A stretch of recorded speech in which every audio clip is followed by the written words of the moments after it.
Francisca. Oh well, you might not know me if you're an English speaking person and you haven't listened to one of my German ASMR podcasts already. I should introduce myself. My name is Francisca and I live in Germany, actually in the north of Germany, and I make ASMR podcasts lately because I thought it's a fun and cool new project for me, and if that thing is giving other people pleasure, I think it's a good thing, so I thought, why not? And now I am trying to do one in English because I like that language a lot, and I want to see actually also if I can do it, if my English is good enough to speak to you through a whole podcast. And that's it. No, that's not it, because I thought about what I could do, and I thought, why should I not teach you some German? And then I was kind of using Google. I was kind of Googling and trying to find like a nice website with some sentence or something like that, some vocabulary, which is important. But then I thought, okay, wait, there are no sounds, and that's just, wouldn't it be cool if I had like a paper or something, and then I suddenly thought, oh my gosh, I do have a book, I do have books with English stuff in it. Why am I not using this? And here I am with a book. And that's so great. I can't believe I didn't thought about that at first. But, well, nowadays you live only online or on the computer, a laptop, a smartphone, a tablet, or whatever. You just click, and yeah, then you forgot about books. But I also really like the pleasure of holding a real book in hands, and yeah, it's just, you can feel like the cover. Like, I have one here, it's actually kind of, oh, sorry, it's actually not really hardcover, but also not real soft cover, because it's kind of made out of sort of plastic, and it's a bit, you can hear that. It's kind of plastic, so it's, what's the right word? So it will hold forever. Not forever, but sometimes when you have a book with like normal soft cover paper, after some time you just used it, it got destroyed. And with the plastic, it's harder to do that, so it still looks kind of good, kind of a little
these two sentences. I see that now.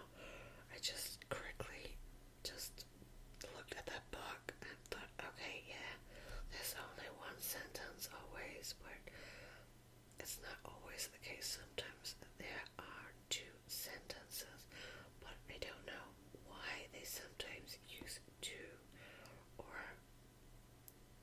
sometimes they use one, and I don't know when they do what.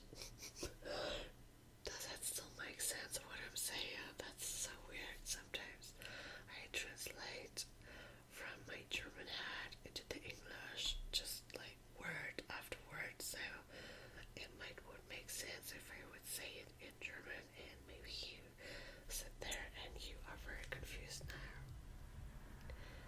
So it's really interesting, right? We haven't learned anything much except fühlen, empfinden, and okay, I try it again. Okay, the English sentence, the first one. After the accident, I couldn't feel anything in my left hand. And now the German translation. Nach dem Unfall konnte ich in der linken Hand nichts fühlen. Und jetzt der zweite Satz. Now the second sentence. I'm sorry, it's not as easy as I thought, because I'm now confused about English and German, and I wanted to talk further in German after I read that German sentence. I need some more practice to do this. I'm not so much prepared for this, and I thought, okay, let's give this a try. And yeah, so next time, if you like that video and you give it a thumb up, you help me to know that you like it. So I would really appreciate a thumb up, and then next time I will. I'm sorry. Okay, if you give me a thumb up or write a nice comment, then I will know that I should do another video, and then I could be more prepared to do a better video, and I will be more already focused on what I want to do. Well, but now it's a little more like me just chit chat, and not so much trying to teach you things, at least until now. Oh well.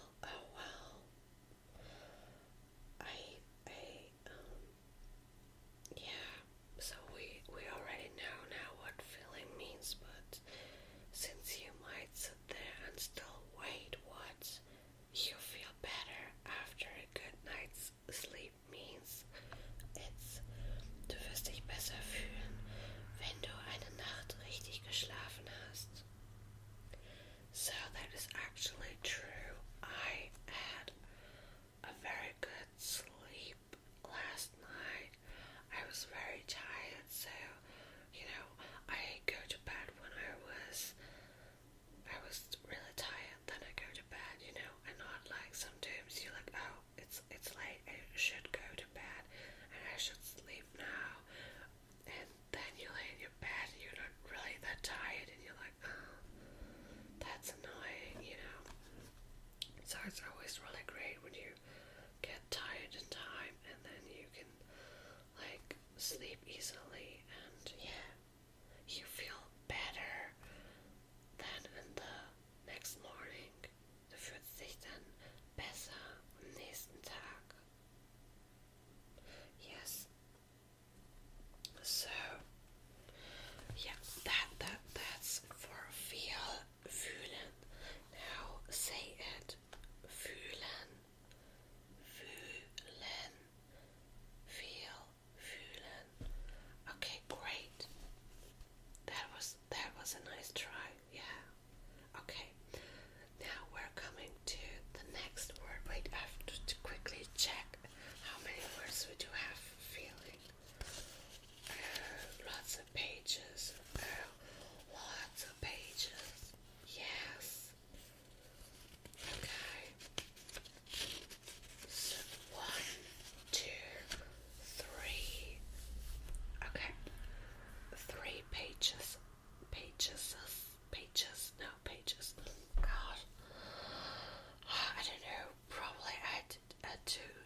who could sleep, so I'm still kind of not really awake.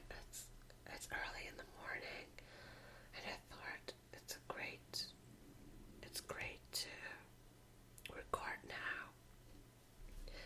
But maybe I'm not that much awake as I thought I would be. Okay. Well, okay, let's like mögen, gern haben, etwas gerne tun. So you might be a little bit confused. It's one word in English, like, and the German is mögen or gerne haben or etwas gerne tun. Yeah, so why are so many words there? I would say like is mögen, and yeah, that other words are mean kind of the same, but yeah, that you could use in different sentences. But mögen is the direct translation of like. Okay, now the sentence. She is nice. Everyone likes her. The German. Sie ist nett. Alle haben sie gerne. Okay, now you have the sentence. Sie ist nett. She is nice. Everyone likes her. Alle haben sie gerne.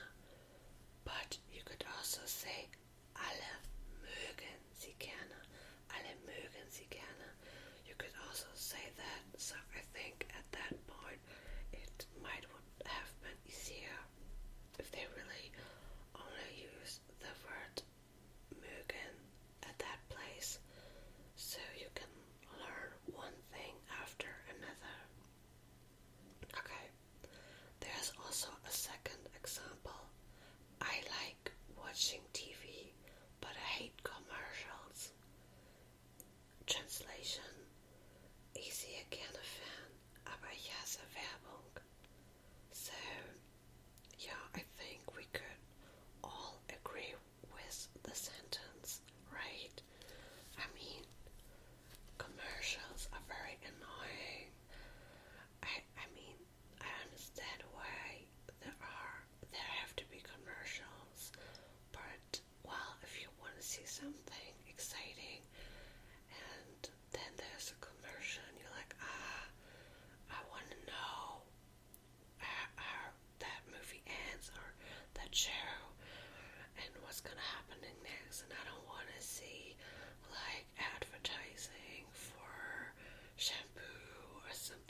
sounds more for me like it would be a name almost, you know.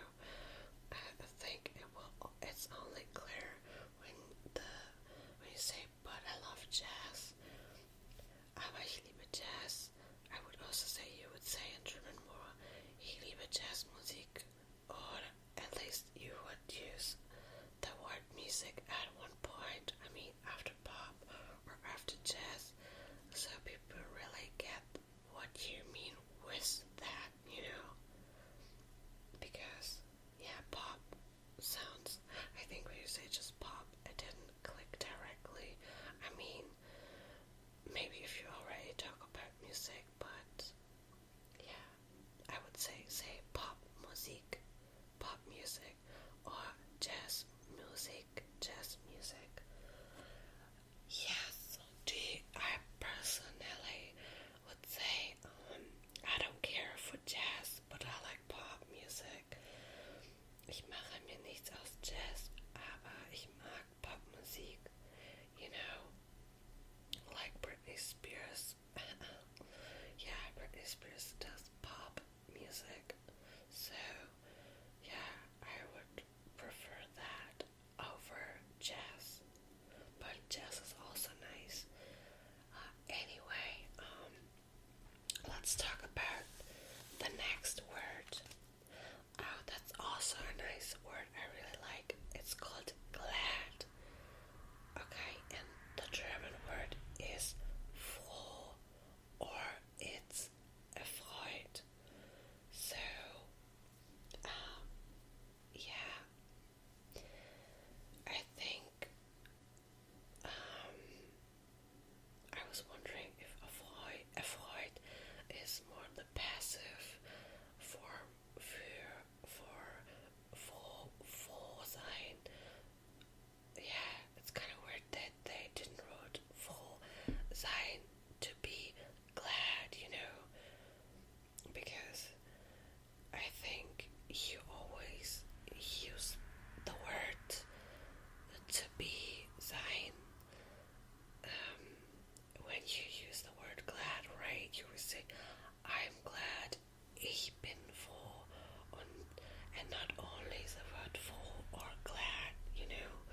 So, yeah, but anyway. Oh, I think that they also wrote for a synonym happy and pleased, and I think pleased is a great translation for erfreut. You know, if you say, you're really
a U with two dots above it, and I kinda like that letter.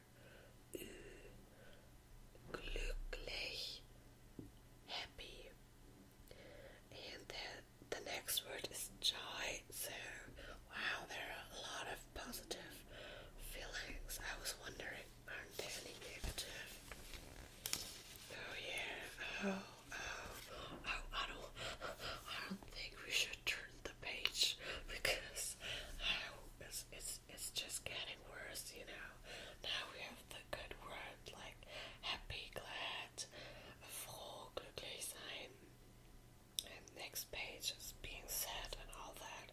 But we're still on that page, and here we have the beautiful word joy. Yeah, joy means Freude und Glück. And the sentence is, his supporters jumped for joy when they heard about his victory. Seine Anhänger sprangen vor Freude, als sie von seinem Sieg hörten. That's a cute sentence. Yeah. Joy, Freude, Glück. I'm not sure if you could use the word Glück here, but Glück is also luck, you know. When you're lucky, you are glücklich. Du bist glücklich. You are lucky. Yes. So, next word is fun. And fun means Spaß or Vergnügen. Yeah, Vergnügen is a great word. I like it because I think Spaß is very, yeah, you always easy say Spaß, and Vergnügen, it means for me more pleasure, you know. I feel like Vergnügen is when you experience something really that gives you really pleasure, you know. And you can also use that when you want to say it was really nice to meet you. Es war mir ein Vergnügen, Sie kennenzulernen. You know, I felt like you really use that when you wanna enjoy that really, you know, with your heart. I think a Vergnügen has, for me personally, more emotional thing, you know. You know, fun is Spaß, you know, that's like something like that comes, you know, easy over the lips, you know. It's all fun, you know. Das ist alles Spaß. So that's what I would say, where the difference is between the two words. Yeah, so yeah. And the sentence here they wrote is, watching TV would be much more fun without commercials. Ohne Werbung würde Fernsehen viel mehr Spaß machen. So, okay, I see that the people who wrote this beautiful book, that they are really into watching TV, but they don't like the commercials. Yeah. Yes. I already. No. Yeah, fun. I like fun.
person maybe already know who you are and you don't have to explain who you are, or you maybe did that and then the other person says, oh, yeah, nice to meet you, I'm Franziska, and then you can say angenehm after that, so that the person knows it's nice to meet you. Okay, so let's say you would say hallo, ich bin Bob. Hello, I'm Bob. And I would say, hi, I am Franziska. It's nice to meet you. Hallo,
sich fragen or wissen wollen. So,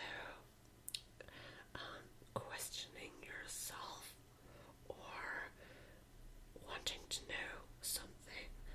And yes, you can also use the word wonder in that case, like in that sentence, I wonder what they do next. Ich möchte wissen, was sie als nächstes tun werden. They also wrote there that you don't use the word wundern mich because you don't use that in that sentence because that would sound so weird.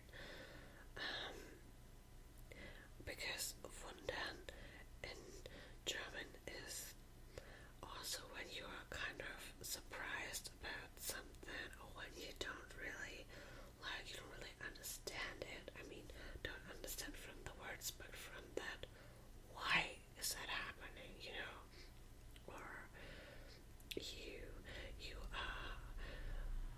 wonder about if something's gonna happen. Then you could also say ich wundere mich, but they also use that ich möchte wissen. Yeah, I don't know. Ich möchte wissen. Oder auch ich frage mich. I wonder. Ich möchte wissen. Or ich frage mich. Yeah. Yeah, it all depends on how you see it. It's like, oh, that is really a tough thing right here. A tough situation. And I'm thinking about how I can explain that to you because that's not that easy, because there are so many words for that wonder word. You only have wonder and you can use it here and there, and in German you have those different words that you can use, but you cannot use them like in the same meaning all the time, yeah. In that case, I wonder what they do next, which is translated into ich möchte wissen, was sie als nächstes tun werden. You can say ich wundere mich, was sie als nächstes tun werden. That would be wrong because wundern, yeah, it would kind of like you would say,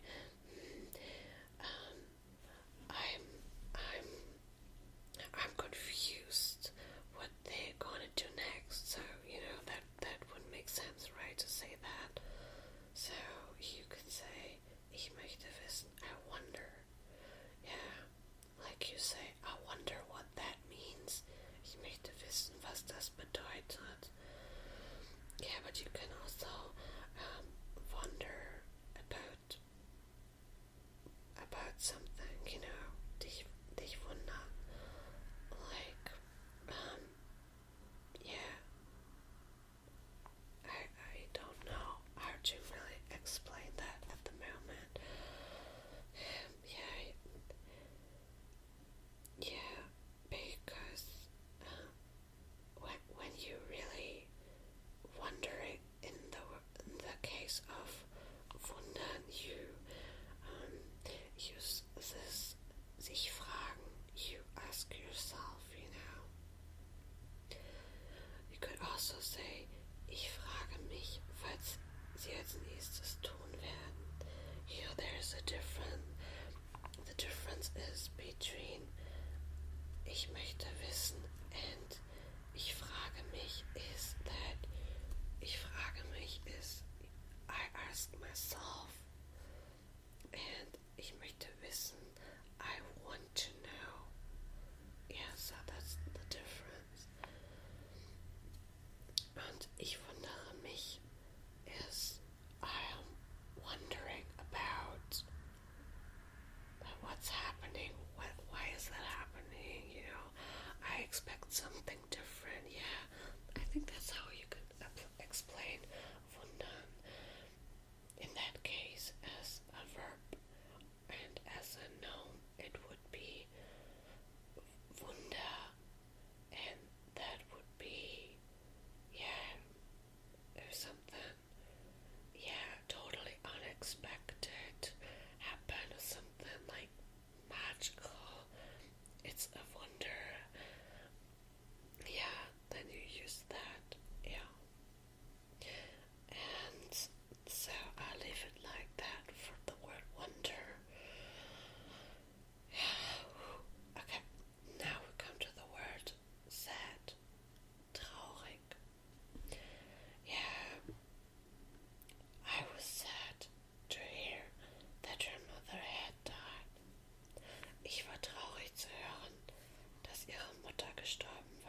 say, I am very, or no, you would say, I'm worried, is in English, right? And then you would say in German, ich bin besorgt. You would never say, ich besorgt.